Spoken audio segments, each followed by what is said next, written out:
Welcome to my class. আজকে আমি তোমাদের ক্লাস 8-এর ভূগোল বিষয়ের প্রথম অধ্যায় পৃথিবীর অন্দরমহলের প্রশ্নের উত্তর নিয়ে আলোচনা করব। চলো তাহলে প্রশ্ন ও উত্তর দেখে নেওয়া যাক।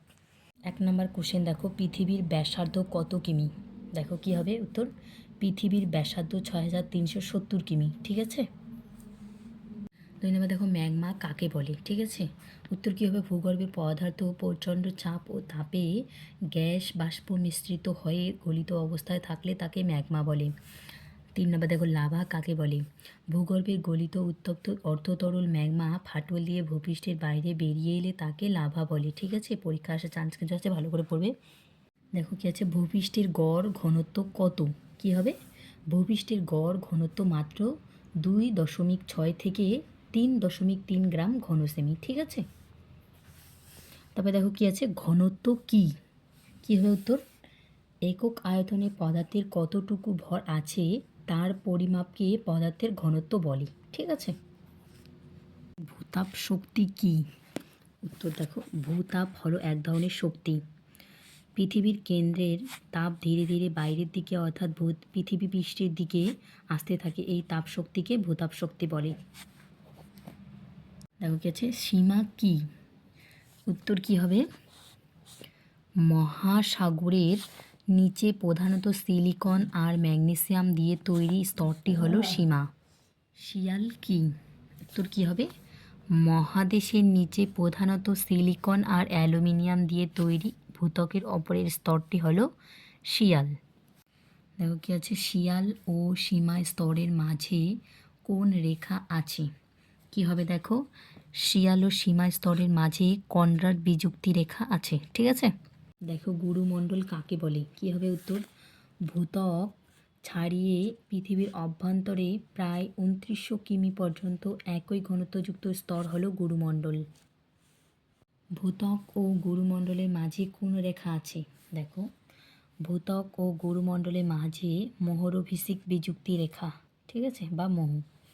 ক্রোফেসীমা ও নিফেসীমার মাঝে কোন রেখা আছে? কি আছে, ক্রোফেসীমা ও নিফেসীমার মাঝে রিপিত্তি বিযুক্তি রেখা আছে। ঠিক আছে।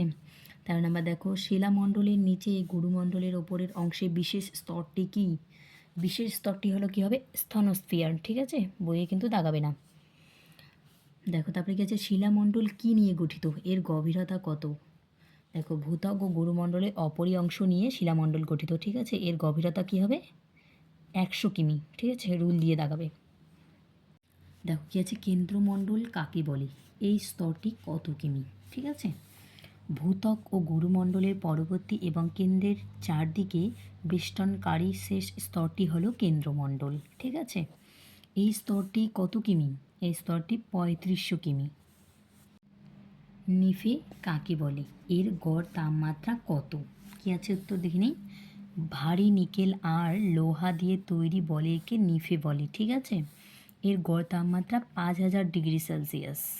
অন্তঃ কেন্দ্রমণ্ডল ও বহিষ কেন্দ্রমণ্ডলের মধ্যে পার্থক্য। ঠিক আছে, একদিকে তোমরা খাতায় লিখবে অন্তঃ কেন্দ্রমণ্ডল আর বহিষ কেন্দ্রমণ্ডল, উপরে লিখবে পার্থক্য। ঠিক আছে, প্রথমে 1 নম্বর কী হবে, এই স্তর পৃথিবীর একেবারে কেন্দ্রের চারিদিকে রয়েছে। ঠিক আছে, তারপরে বহিষ কেন্দ্রমণ্ডল, এখানে কী লিখবে, অন্তঃ কেন্দ্রমণ্ডলের চারিদিকে রয়েছে বহিষ কেন্দ্রমণ্ডল।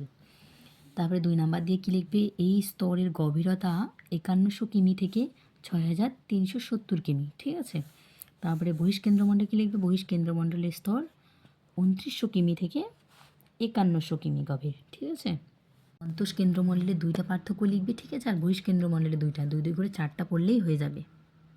গুরুমণ্ডল ও কেন্দ্রমণ্ডলের মাঝে কোন রেখা আছে? কি হবে, গুরুমণ্ডল ও কেন্দ্রমণ্ডলের মাঝে গুটেনবার্গ বিযুক্তি রেখা আছে। ঠিক আছে, তবে দেখো, অন্তঃ কেন্দ্রমণ্ডল ও বহিষ কেন্দ্রমণ্ডলের মাঝে কোন রেখা আছে? কি হবে, অন্তঃ কেন্দ্রমণ্ডল ও বহিষ কেন্দ্রমণ্ডলের মাঝে আছে লেহমান বিযুক্তি রেখা। ঠিক আছে, যে কোনো বিযুক্তি রেখা একটা কিন্তু আসবেই পরীক্ষায়। তোমাদের যদি কোনো সমস্যা থেকে থাকে তাহলে কমেন্টে জানিও। আজ এ পর্যন্তই, তোমরা সবাই সুস্থ থেকো, ভালো থেকো।